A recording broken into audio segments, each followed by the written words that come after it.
This episode is made possible by our sponsor, Happy Brain Podcast. This won't be news to you. Mental health is important. Your mental well-being sets a tone for your love life. And if you're not in a good mental state, dating won't be so enjoyable. However, mental health can seem so heavy sometimes. So this will be news to you. There is a way to improve your mental health and actually have fun doing it. That's where the Happy Brain Podcast can help. In less than 15 minutes, Heather Parady explores outside-the-box ways to not only improve your mental health, but have a freaking great time doing it. Some of my favorite episodes talk about hypnosis, why you should create an alter ego, and what the heck a laughter club is. You'll have to listen to find out. I've also found some of the episodes to be great icebreakers on dates. So who says the conversation around mental health has to feel like a massive chore? Search for the Happy Brain Podcast with Heather Parady today and start making your mental health journey and your brain a little happier.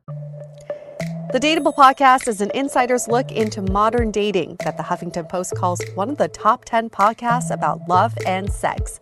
On each episode, we'll talk to real daters about everything from sex parties to sex droughts, date fails to diaper fetishes, and first moves to first loves. I'm your host, Yues Lessons, former dating coach turned dating sociologist. You'll also hear from my co-host and producer, Julie Krafchick, as we explore this crazy dateable world. Hey friends, welcome to another episode of the Dateable podcast.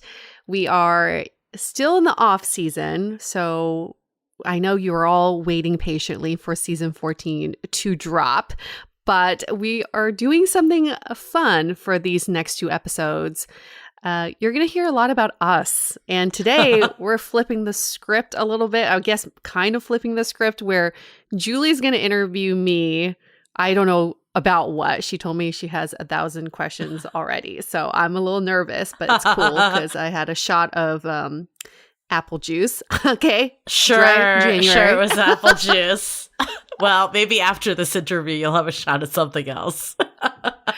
I'm excited. I think this is going to be fun. I also polled our audience in our Facebook group on Instagram, so I got some good questions from them also. Yeah, it's a good thing I can see those questions. Yep. So you're prepared for about 1% of the interview. So prepared for 1%. And I'll just black out for the rest of it. I'm a little nervous. I'm not going to lie. I'm a little nervous.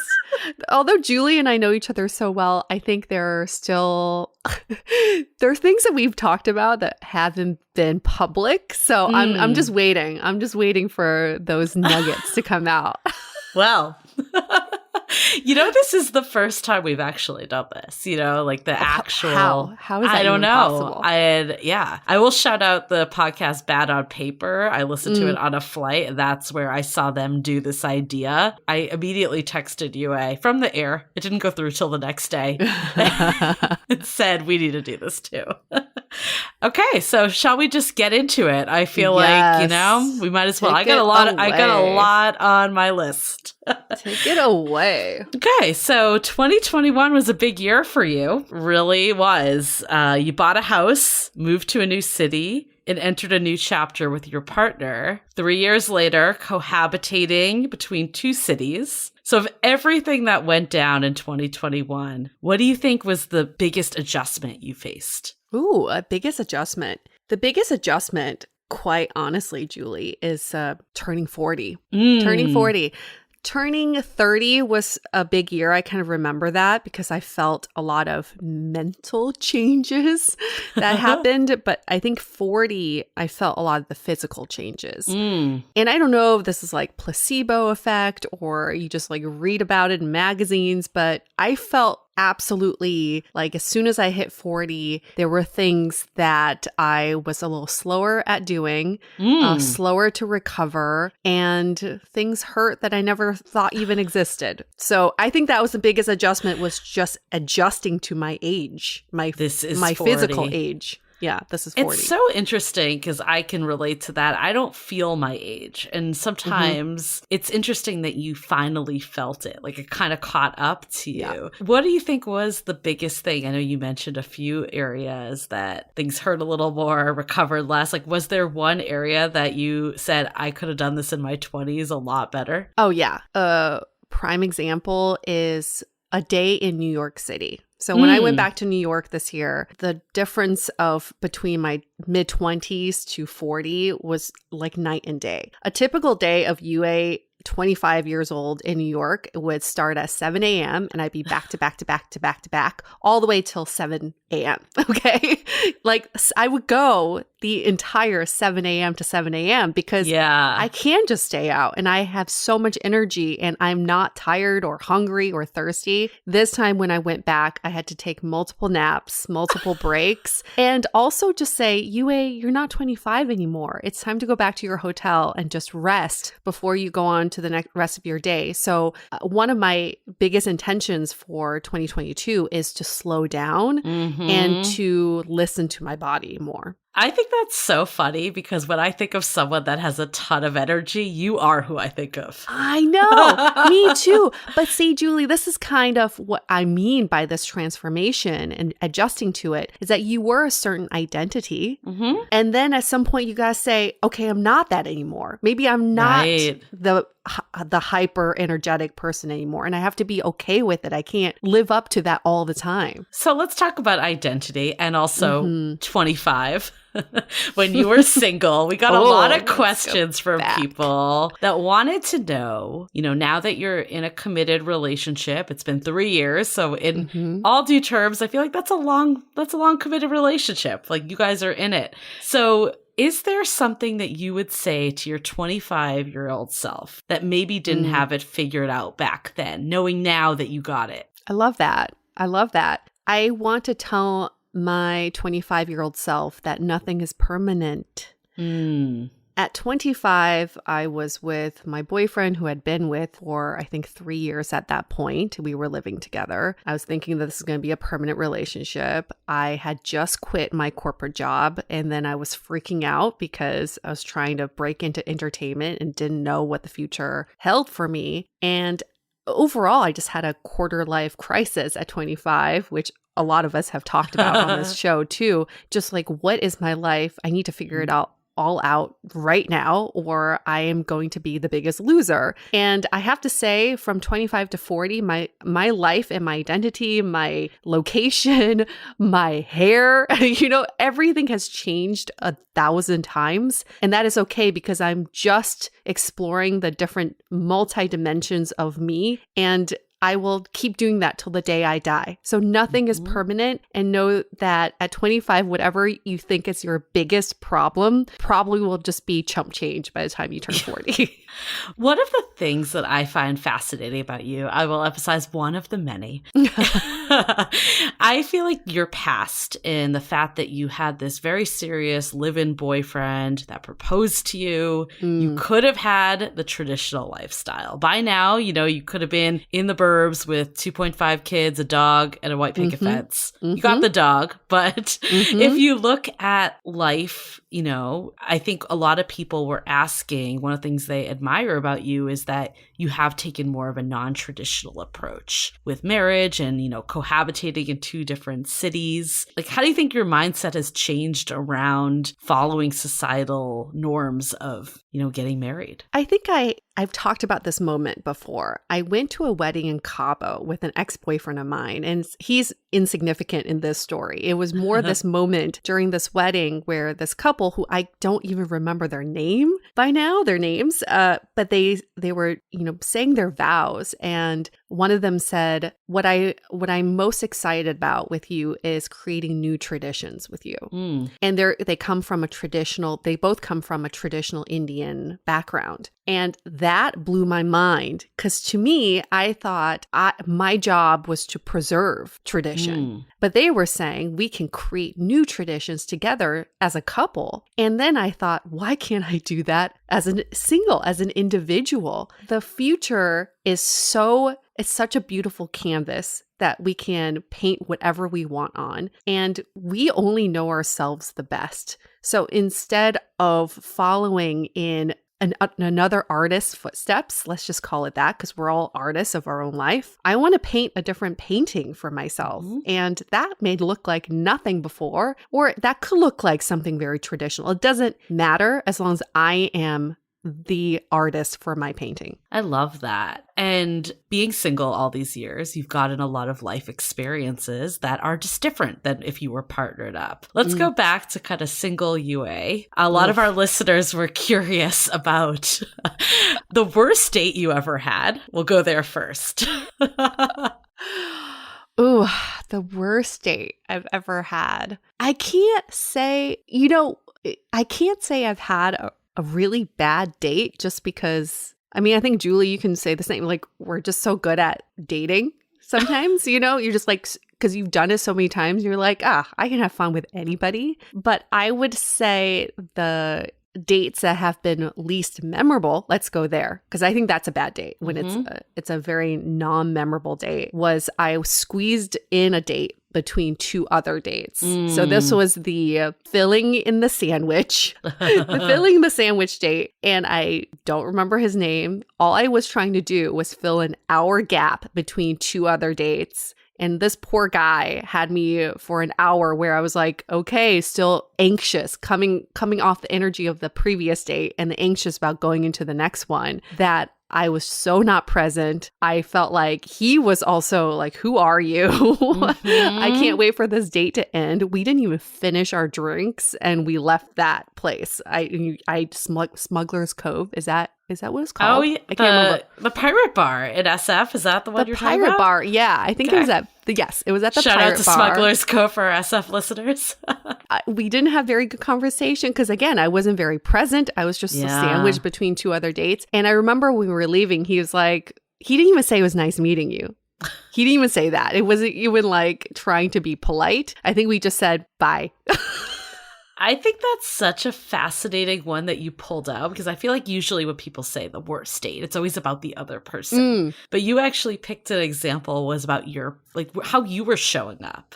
And yes. I mean, I think from doing Dateable for 6 years, we've learned that is so much of it. It's easy to blame the other people, but a lot of it is on yourself. I guess from dating, was there anything you learned about yourself and what you're looking for in a partner? It could have been a great date. It could have been a bad date. Like, what kind of got you to maybe where you are today? You're always the protagonist in your story. You are the protagonist. When you put someone else as the protagonist, you have relinquished that control. So this goes back to what you just said, Julie, it's interesting. I brought up a story that where I was the one, it was my bad behavior, because think about how many times you've been the bad protagonist in someone else's story. Just because you're complaining about dating and external factors, there's someone out there complaining about you. You're the protagonist in their story. So if we can stop thinking about, or I guess this is more for me, my learning was that if I can stop putting other people as protagonists, I will take more accountability for my actions and say, you know what, that date didn't go well because I wasn't in the right mental space, or I didn't bring the energy that I wanted to. I definitely noticed that shift with you. I remember when we first met, you would wait by the phone, waiting for someone that said that there were going to be plans, and then being really anxious and upset when they weren't following through. And then you had a shift that you're just like, fuck it. I'm going to do what I want to do. And, that's when things really click into place. So I definitely saw that with you for sure. One of the questions we got from a listener, actually, that I think is a really great question is she wanted to know more about dating as an Asian American woman. Can you kind of share any experience? I know it's like a really wide topic and we could probably do a whole podcast, but which we will. High level though, I guess, like, was there any moments that this played into your dating life? I think also for backstory for people, I feel like you used to date when I first met you a lot more white men, and now your serious relationships were always with Asian men though, which was always interesting. As a very, very keen observation. I can't wait to do this episode on dating as an Asian American woman, because we've done it. I don't think we've done it as an Asian American man either. Okay, so we got 2 episodes coming up.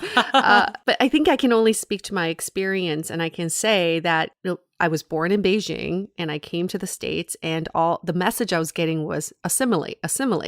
So I wanted to be a cheerleader. I wanted to date the football player because that's how I thought assimilation meant. That's what all the American TV shows and movies portrayed. So when I went to college, that was kind of what I thought was cool. The cool thing to do is you assimilate into white American culture. And that's why I predominantly dated white men after college, because I thought that's what you know, my parents worked so hard to get us to the States. So I should assimilate into white culture. What I kind of cringe on of now looking back, I was reading my journal from New York, you know, when I was like dating there in my mid-20s, I was proud to be someone's first Asian. I was proud. I was like a medal I was given. You know, if a guy is like, you're the first Asian I've dated, you're not as Asian as I thought. I didn't think Asian women were like you. And it made me so happy to feel like I was special. But I was being fetishized. That's all it was. But to me, it was like, oh, I'm being accepted by this man who never even fathomed of dating outside of his own race, you know? But I think what really flipped the switch for me was definitely in recent years. A few boyfriends ago, who comes from a very white American family, met my parents. And the words that he came out of his mouth were, your parents seem very non-intimidating. They seem nice, not that they seem friendly. They're so non-intimidating.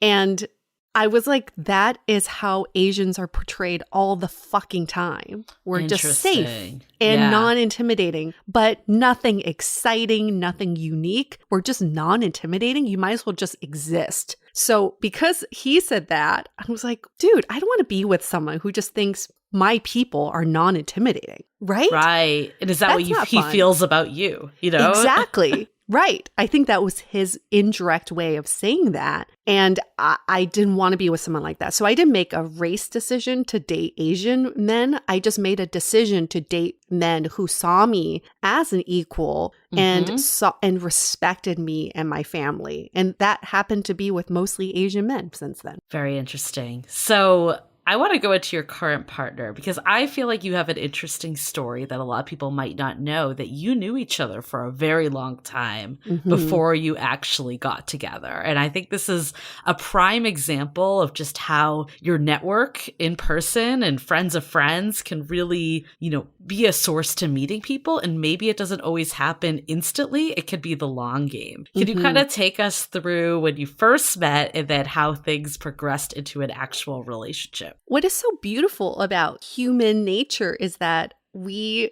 are different all the time. We are evolving all the time. So when I met my partner, I guess almost 10 years ago, he was a totally different person. We met in Shanghai. He was living there. I was visiting a friend, and we had mutual friends, and we met at a club. So contextually, that was not a relationship starter for anybody. And I remember just thinking, oh, some playboy. He, was some like ABC, which is like American born Chinese, which he really isn't, but it's like a term you use for Asians who are Americanized and then they go back to Asia, then they are considered ABCs there. They're not locals. And so those kind of guys get a lot of attention in China in general. They can date locals, they can date ABC women, they can date non-Asians. So I already kind of was like, no, this is not going to happen.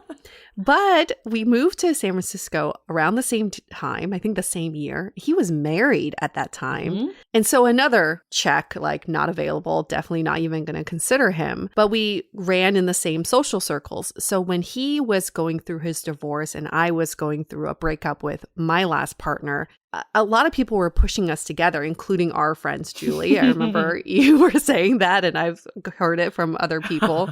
And it was a very memorable evening that one night when you called me and you were like, oh, Deb's hot divorce friend is coming to this bar. I remember you calling me and saying that. And I was like, which one? Deb has a hot divorce friend? And I finally pieced the two and two together. I'm like, oh, that guy. Okay. You know what's hilarious? I didn't even realize I did that. Because for some reason in my head, I remember calling you and being like, come meet us out. Yeah. But for whatever reason in my head, I thought you already knew him. I didn't think I was positioning him as a new person. But that's funny that I was. You knew I knew him. But what was funny was I was already in my pajamas. You were trying to use an extra carrot to dangle in front of me to tempt me to come out. I just wanted you to come out. You did. And I had a lovely time. I'm so glad I did. But I remember going there and I was like, who is this guy? Oh, and then I pieced the two and two together. You knew I already knew him, but not, we weren't like hanging out one-on-one. And I remember getting there and then you and our group of friends were saying like, you two should date. And I was like, no, he's going through divorce. I think it's just too fresh. And of course, like a month later, we start dating and it just, but that night I saw him in a different context. And I think you actually, you know what? He owes you. He owes you big, Julie. All this time I thought I had nothing to do with it. I'm so glad I did this interview because there's so many of our mutual friends who want to take credit for our relationship. I think it was you, Julie, though. You are the one that set the tone for us because I didn't see him in that context until you placed him in that context. And I remember going to the bar and I was like, oh, yeah, I guess I could be into this. You know what it probably was? Because I had met him before that night multiple times. Like without you? No, with you. Oh, through me. Yeah, while he was married and in other contexts. I remember that SF MoMA party. Yes. And then there was another time that we watched some sports game. I don't remember what. Oh, and there were multiple times, but I think like I maybe didn't make the connection that it was the same person. Like I probably texted you being like, this hot divorce guy's coming. Then I probably showed up and was like, oh wait, she already knows that guy. Oh, that would make a lot more sense. Because I was like, why isn't she just calling him by his name? I probably did put two and two together. So yeah, thanks. I guess I did it all, clearly. Well, you said the context. Context is so fucking important in dating. Yeah. Oh, totally. Well, I remember, this is one time I do remember, is when you guys started to you started to hang out again. You invited him to watch the movie Crazy Rich Asians, which I saw with you 3 out of 4 times. Mm-hmm. And I remember you told me he was going to come also to the screening. And then we ended up at a karaoke place with him and his business partner, friend.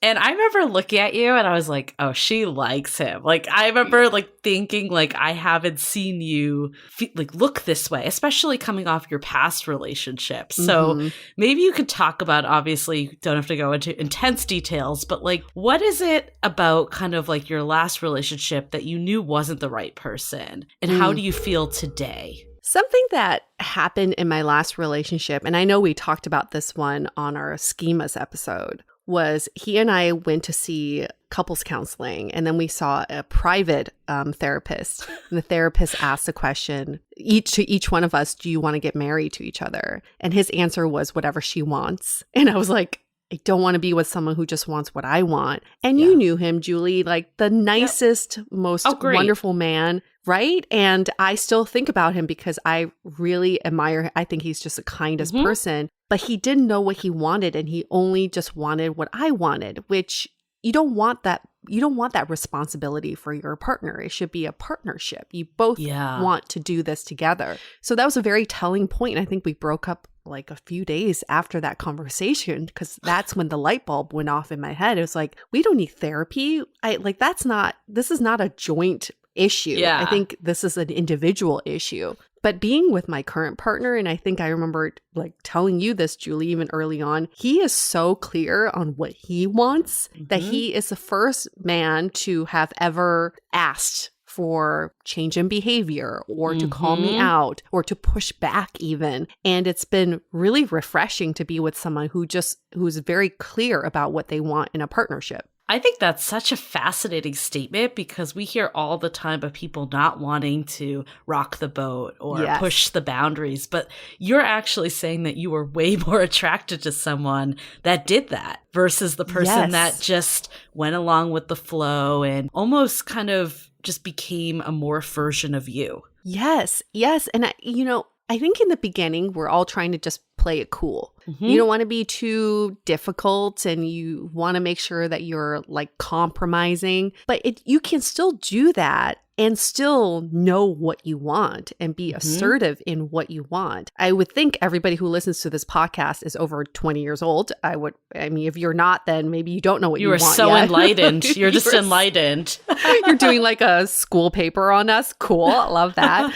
But for anybody who every day we get older is it's an opportunity for us to hone in on what it is that we want. And I really admire someone who can spend their time figuring out what they want and knowing how to deliver that information. So I do agree, like in the beginning of a friendship, in the beginning of dating and a relationship, we do tend to step back just a little bit more, but there is a way to assert yourself in the way that's very sexy. I think it's very sexy. Absolutely. I mean, I will second that your ex was a super nice guy. Like, I really liked him as a person. I was not surprised when you broke up, when you told me. And I think what it was is that I feel like you weren't the vibrant Yue that I knew around him. Mm-hmm. And I think so much of it, I remember even like Logan Yuri talking about this, is like, what side of you does this person bring out? And it's something that we don't really think about a lot when we're dating. It's, you know, how can I impress them, or even how do they make me feel? But like, it's almost a layer deeper of this. Am I my best self around this person, or am I the version of myself that I want to be? My question for you, well, hold that thought for a sec, because I think now memories are coming back. So when we broke up, I didn't tell anybody for like a month or two, I remember. And it was just because, I don't know, my friends didn't see him. So it wasn't a big shock that he wasn't coming around. But when we were walking, I remember you and I were walking and you asked something about him. I was like, oh, actually, we broke up. You weren't even shocked, you know? And that's when I was like, okay, this was the right decision. Because you were like, oh, yeah? Oh, are you okay? Like, you said relieved too, which was a huge red flag. Like a red flag that, I guess, a green flag that it was the right decision, a red flag that it was not the right relationship. Correct. Yep. Okay, before we get to this next question, let's take a quick break for some messages. This episode is made possible by our sponsor, BetterHelp. In our years of doing this podcast, there has been one major takeaway, and that is therapy is beneficial for pretty much everyone. And we are so happy that BetterHelp makes therapy more accessible for all by matching you with your own licensed professional therapist. You can start communicating in under 48 hours by connecting in a safe and private online environment. And you can send a message to your counselor anytime, I know I do, and schedule weekly video or phone sessions. BetterHelp is more affordable than traditional offline counseling, and financial aid is available. As our wonderful Dateable listeners, we want you all to start living a happier life today. As a listener, you'll get 10% off your first month by visiting our sponsor at betterhelp.com/dateable. Join over 1 million people who have taken charge of their mental health. Again, that's BetterHelp, spelled HELP.com/DATEABLE. This episode is brought to you by Athletic Greens. With the unpredictable environment these days, I was looking for a way to optimize my immune system and make sure I was doing all that I can to keep healthy. And I kept hearing about Athletic Greens, so I had to check it out for myself. And y'all, it is absolutely living up to the hype. With one delicious scoop, you're absorbing 75 high-quality vitamins, minerals, whole food source superfoods, probiotics, and adaptogens to help you start your day right. I just mix a scoop with water and drink it in the morning to replace my regular coffees. And I love that it supports better sleep quality and recovery. It's cheaper than getting all the supplements separately, and it's recommended by professional athletes. Now is the time to reclaim your health and arm your immune system with convenient daily nutrition. To make it easy, Athletic Greens is going to give you a free 1-year supply of immune-supporting vitamin D and 5 free travel packs with your first purchase. All you have to do is go visit athleticgreens.com/dateable. Again, that is Athletic Greens, athleticgreens.com/DATEABLE to take ownership over your health and pick up the ultimate daily nutritional insurance.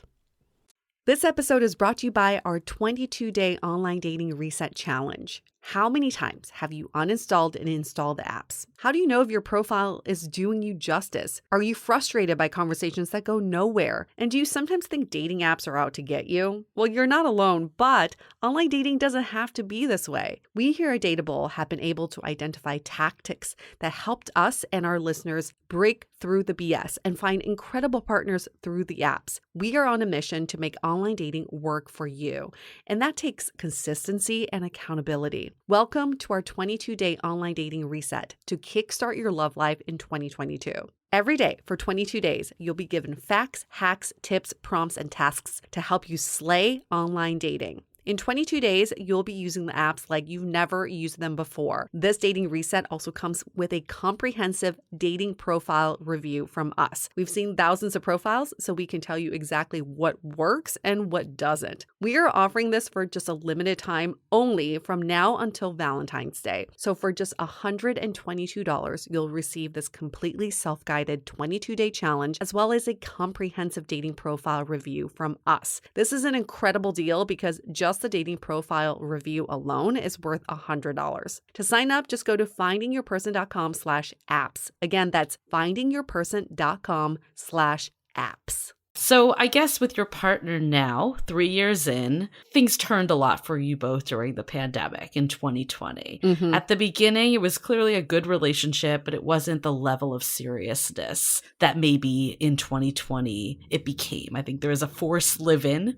together with the pandemic, as many couples at the start of the pandemic faced when we didn't know how long this would be going on for, if we could go between homes, all of this inevitable. So maybe had you moved in quicker than maybe you would have if it wasn't the pandemic. Can you kind of walk us through what the pandemic did for your relationship and how it's different now? I think before the pandemic, even though we had a very solid relationship, we were still just dating.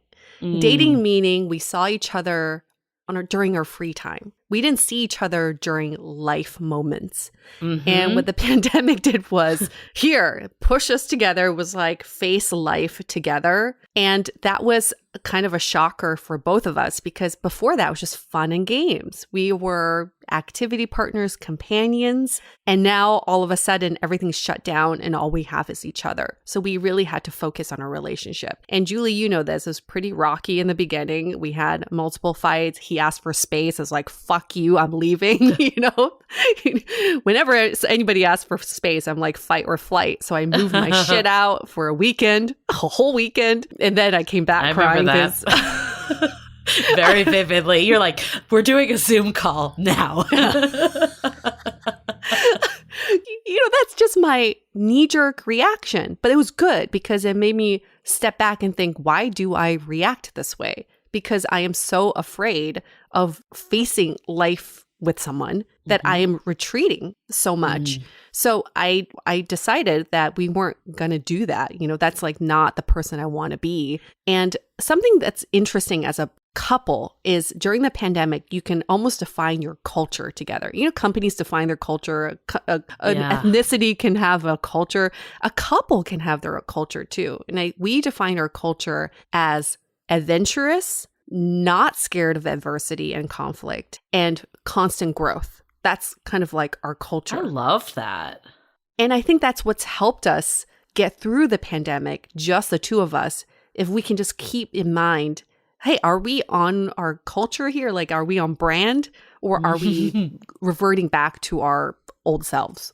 I love that. I think you brought up so many interesting points. I think a lot of couples, even if they've been dating a year plus, you're kind of living separate lives, but doing stuff together versus partners who are doing life together. And it is a difference. And you don't need to necessarily live together. And some people go faster than others. It's all across the spectrum, but I do think there is a distinction, and it's not always measured in amount of time you've been with someone. So true. I mean, there's a huge difference between come over to my apartment and I'll cook dinner for you versus it's another work day. All right, both of us are busy. Who's doing lunch? Right. Are we making lunch together? Like, that's a different conversation, but they're both around a meal. The premise of it is just very different. Yeah. So what do you think, this came from one of our listeners, what do you think is the most surprising thing about living together that you've encountered? For me personally, I think the most surprising thing is my only child tendencies have come out more than I thought.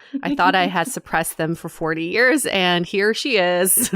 Hey, she's back. And part of the only child tendencies is I don't like to share things, space, people, like air. I just like my own everything. And I also just go through the day without a routine. I eat whenever I want. I do things whenever I want. So that drove my partner insane because he's very much about like, okay, are we eating lunch at 12? What's going on? I need to know like the rundown of the day. So I think the only child tendencies have shown a different side of me that I thought had been dead for a while. But that's good though, because it means that this partner is invigorating me and inspiring these different parts to come out and just be like, hey, what's up? This girl's out now. What do you want to say to her? You know? I love that. That we have an episode coming up in season 14 that kind of goes into the different parts of us. That's so fascinating. We got a really funny question come in. And oh boy. Funny. I wasn't sure if it was who it was directed to fully, but it was, what are your pet peeves about each other? And my clarifying question was about Yue and I or about Yue and her partner. So you can take this question however you want to go. Oh boy, that's I don't know. Do we answer that about each other? Do we answer that? That is really funny. Well, Julie's my longest relationship ever. You're mine too, so I guess I should answer it about her. It's not really a pet peeve. It's more like Julie and I just work on different wavelengths. So Julie's like go, go, go. And she can juggle 1,000 things. Like people always say you can't multitask. I think Julie is the queen of multitasking. She is the person to prove that multitasking can exist. And I'm the person who thinks she can multitask when I'm such an Aquarian in that way where my mind just goes wherever it wants to go. So I think we're just like on different wavelengths and you can see it by our text messages. I knew you were going to say that. Because Julie's very train of thought. She's also texting from her computer. So you can type a little freely on there. Right? I'm not actually texting from my computer anymore. My God. How do you fucking do it? Aren't your thumbs tired? My partner also agrees with this sentiment, and my coworkers have also agreed with this sentiment that I send a lot of train of thoughts. I knew you were going to say that. And the best part of Julie's train of thought text is that sometimes she answers her own questions. So sometimes I just let her be. Like, she'll just keep texting, and at the end, she'll be like, never mind, I got it. I'm like, perfect. You're like, I'm glad I could help out. Yeah, she's like a self-cleaning oven, you know? She just cleans up her own mess. She's like, I got it. Like, great. Self-cleaning oven. Is that the sexiest thing? If I had a dating profile, that's what I'd put on there. But so here's the pet peeve part is that sometimes I feel the pressure to do and work faster. When you're with someone who can work on such a multi-stream, fast-paced wavelength, and you're just going down the stream, you're trying your hardest to find your way to fly yourself up there. So it does bring that pressure that then I have to separate the two. Like, is the pressure worth my time to think about, or should I just think about the things I actually need to do? Yeah. Well, I definitely don't want to make you feel that way. I know it can feel that way. I think also, like, I need to learn too that just because I operate that way, that doesn't mean that that's how many people operate. So I knew that was what you were going to say, but I thought that question was just really funny because I didn't really know who it was directed to. And then when I did clarify with the person that submitted it, he's like, it could go either way. Like, you guys pick. Well, perfect. Which was even better. But going back to you and your partner, because it's more interesting. Oh, no. Our relationship's a lot more interesting. Well, debatable, yes. Debatable, right, yes. But speaking of we'll do bi-city relationships is where I'm going anyway, so I guess that applies to both of us. So you and your partner kind of had a little bit of a change this year that you moved to LA and bought a place, and he still had a residence in SF, obviously was living with you in LA too, so it wasn't completely bi-city, but it was kind of juggling two cities.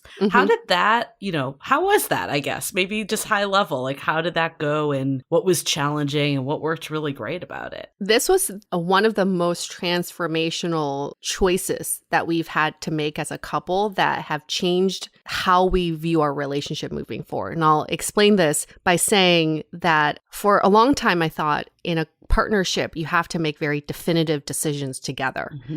It's either or. So when I was thinking about moving to LA, I was afraid that the conversation would be We either move to LA or this relationship is over. But it's an yes and decision. So we were thinking, how can we be creative about this? Yes, I want to move to LA. I am moving to LA. I had already made up my mind. And how do we make it work? I love that. That set the tone for all of our decision making. Is like, it doesn't have to be so black and white. You can think more creatively. So the way we've set it up is he can work remotely most of the month. So he'll be in LA with me most of the month. And then he flies back to San Francisco for like 1 week a month. So it's almost like a business trip. And I can pretty much be remote too. So I try to go with him whenever he goes back to San Francisco, and I get to see Julie whenever, the chance presents itself and when COVID is not rampant. But it does give me an opportunity to reconnect with my San Francisco friends and be in two cities, which are two wonderful cities. So I feel very privileged that way. Is it going to be sustainable and stay this way forever? Probably not. But at least for right now, it works pretty damn well. Yeah. I mean, I think one of the things I've admired about you and your partner is that you do create your own rules. And I love that it doesn't have to be this either or all the time. You've mentioned this on the podcast, and some people commented this as a question too, some of our listeners, is that you felt the pressure sometimes by your parents and, other friends to, why aren't you married? Why don't you have kids yet? Especially when you hit that 3-year mark, I think whether it's justified or not, people feel like you should be in a certain place. And that's society that's dictating that, not what actually matters. How have you kind of learned to, one, fight back on that, and then also internally be comfortable where you are? One hack that I can give everyone that has worked for me is remove the word should from your vocabulary. Yes. And if someone says something to you, like your parents or your friends or whatever, who say, you should be married by now, you should have kids by now, you can ask them, how would you ask that question if you remove the word should? So then it forces them to say, okay, by now, would you want kids? By now, would you want to be in a marriage? So then it becomes more collaborative versus, I know everything and you should be doing this. So removing should is number one. Number two is, again, nothing is permanent.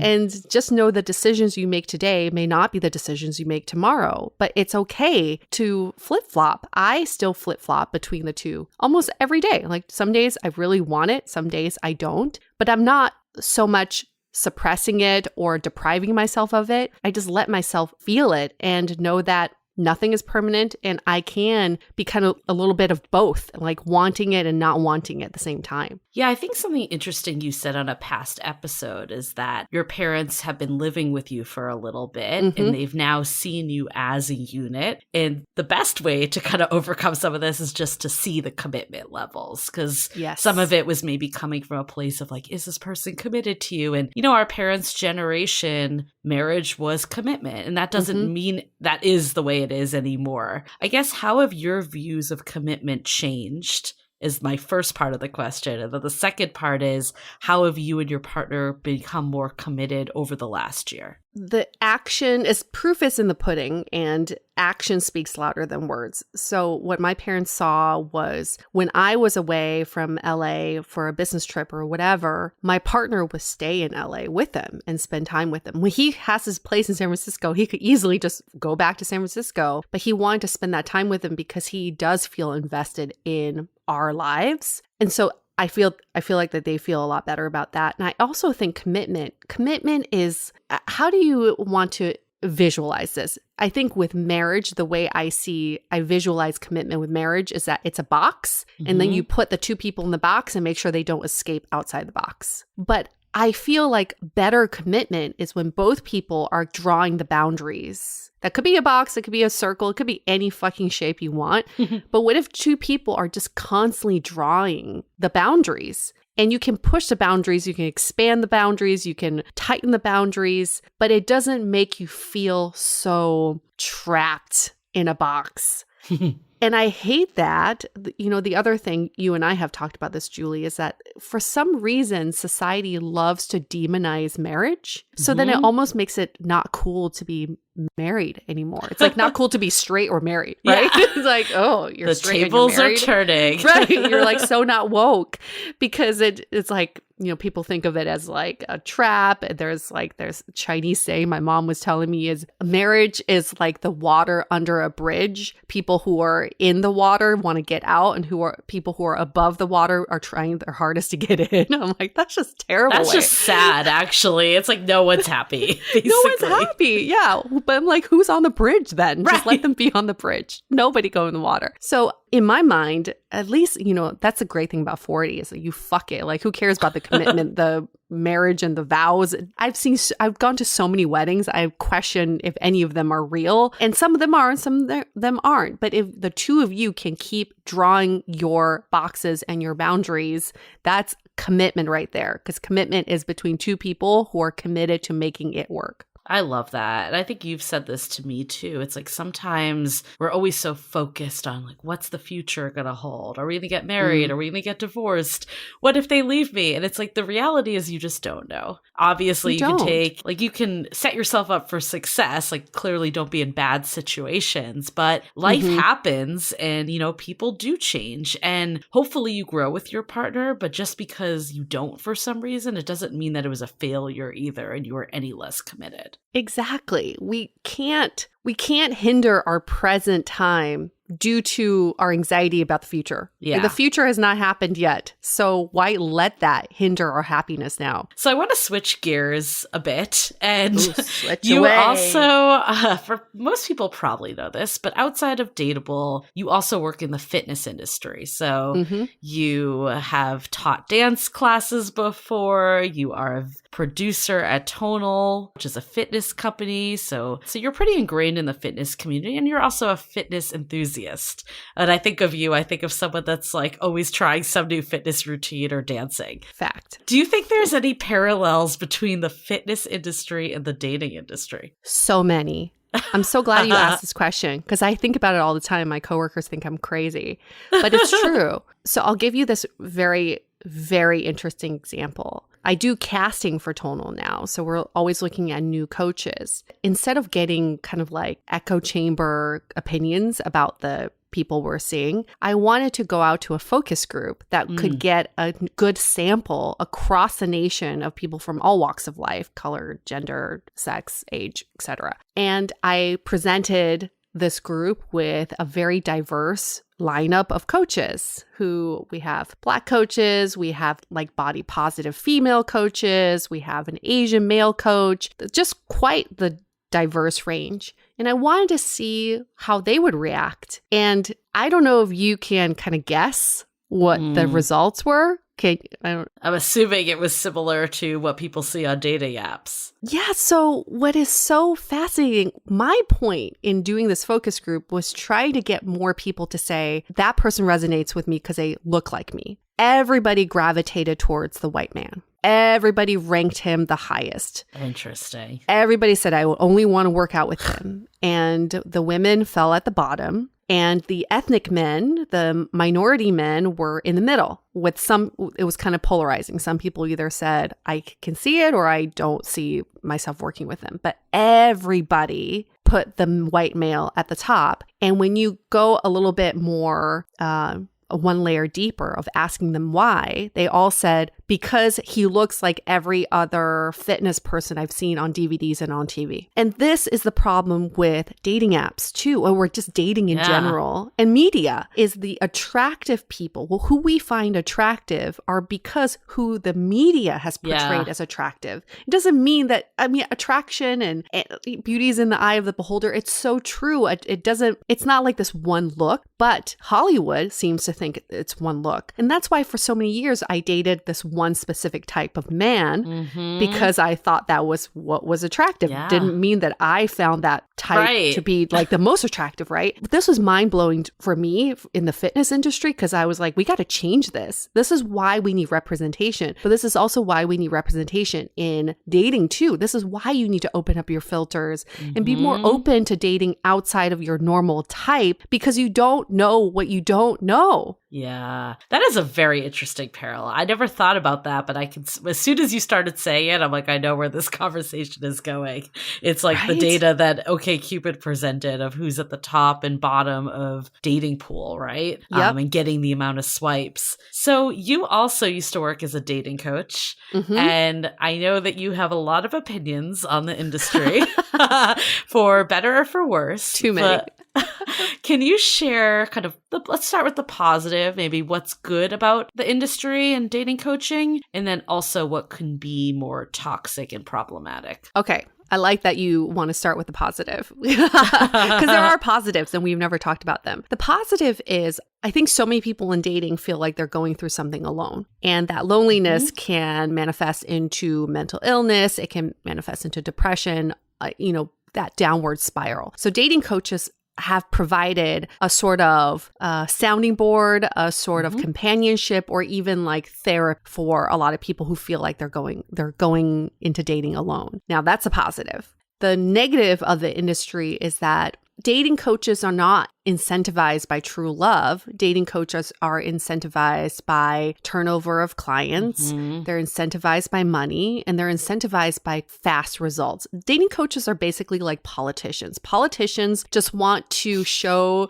the most progress while they're in office, right? But then after they leave office, they don't give a shit because they just they want to take credit. So that's why dating coaches want to give you the hacks and the tips and the tricks so that you get that immediate result. You get to sleep with more people. You get more matches, but they don't care about the long-lasting true love. And that's the ugly side of dating coaching and matchmaking, is that they are not incentivized by your true love. I remember when I was a number for someone that was paying. Like basically it's like a date that they're promising you to say, I got you a date, but was it the right fit? Did it actually help that person? Yeah, I could totally see that. It doesn't matter. Yes. No. You're just there to fill a quota. Exactly. So what's one personal or professional goal that you have for yourself this year while we're talking more about you as a professional? Whoa. Okay. You didn't think I was going to go here. You're like, I don't have this one prepared.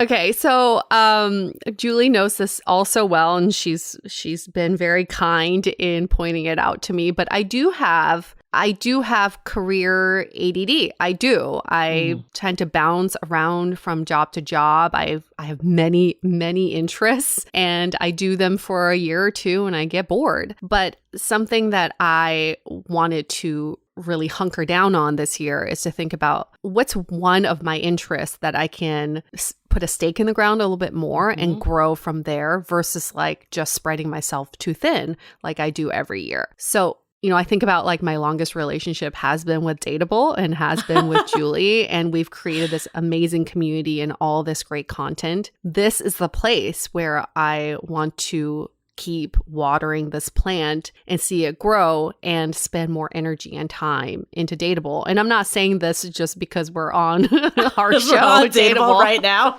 It may we sound like very do the Tonal interview next week. I'm just kidding. Right. I'll be like, no, fitness is my one true love. That's how you date multiple people and get away with that. That's what dating coaches teach you. But it's really important for me to focus my time and energy into Dateable. And our listeners ask us all the time, do you guys have other jobs? What's next for Dateable? And these are great questions because I know Julie and I really want to grow the shit out of Dateable because we've learned so much from it. It hurts us that not more people can learn from it, because if everybody listened to the show and can learn along with us, dating would be so fucking awesome. It might actually make me want to be single again. If everybody was just dateable all the time, like how much fun would that be?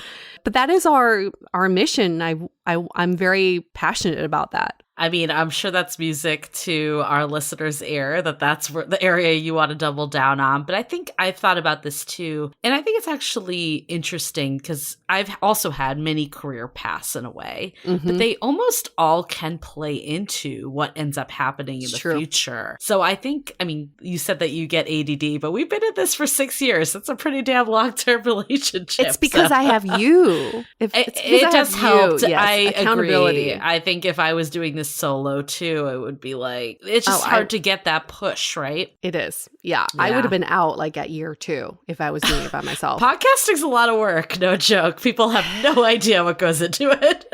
And we have no idea who's listening. That's the problem.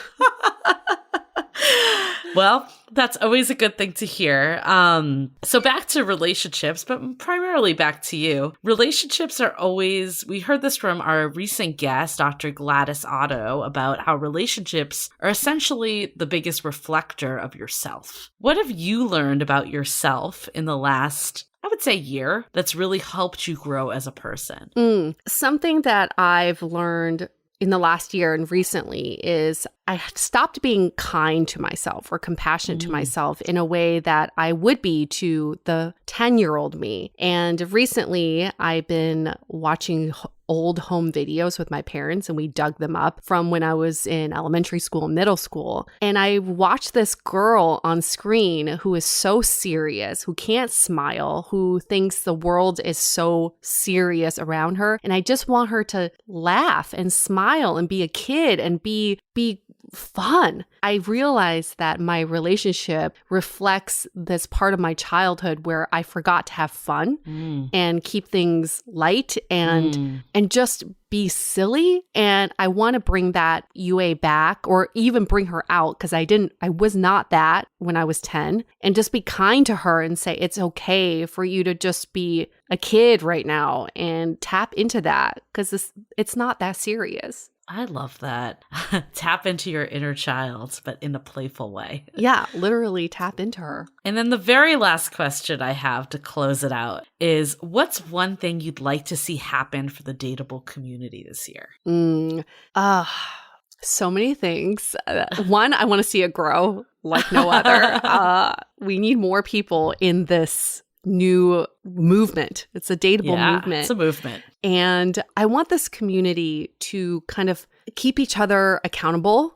I think with dating, what happens many times with dating communities is that people want to talk about their negative experiences. I would love for people to talk about their positive experiences too, and say, when someone's had a bad experience, can say, this also can happen. There are positive experiences. I don't want us to get into the Yelp reviews of a dating community where everybody just bitches all the time. I'm not saying that's us right now, but that's cool. It can happen. But what if we were to highlight some of the more positive moments? Because dating ultimately is one of the most important aspects of our lives, and we're making very important decisions in choosing our potential partners. So we should be more thoughtful in the way that we think about dating and how we frame dating to ourselves and to each other. Well, this has been so fun. This is the first time You're we've done so this. Good. I mean, you should be a podcast host. I was going to say, you're so good. You're so insightful, and I learned so much. But actually, I did, even though I know you super well, and I probably knew some of the answers to these. I think just the way you said it, it made things click even in my own life. And I'm hoping that other listeners can feel the same way. And just hearing your journey and hearing how you've changed, and, people, when we're dating, it can be like a 20-year spread. People really do change a lot. So I think it's a really good reflection that nothing is permanent. I love that you said that. And, hopefully gives people hope of what's around the corner, or makes them appreciate what's going on in their current lives. You're a wonderful interviewer. Those questions were fantastic. Thanks to everybody who came up with questions. I cannot wait to turn the tables next week on Miss Julie here, because I already have so many questions for her. Oh, I'm a little nervous, but it's going to be good. It's going to be good. Yue is the master interrogator, so. Interrogator. Oh my God. I love that. That's my reputation Not now. Just the interviewer, the interrogator. No. I'm going to bring up shit from, when Julie was like 13. I'm going to she's call done her parents. research, called everyone. Tell me about Johnny Smith from 6th grade.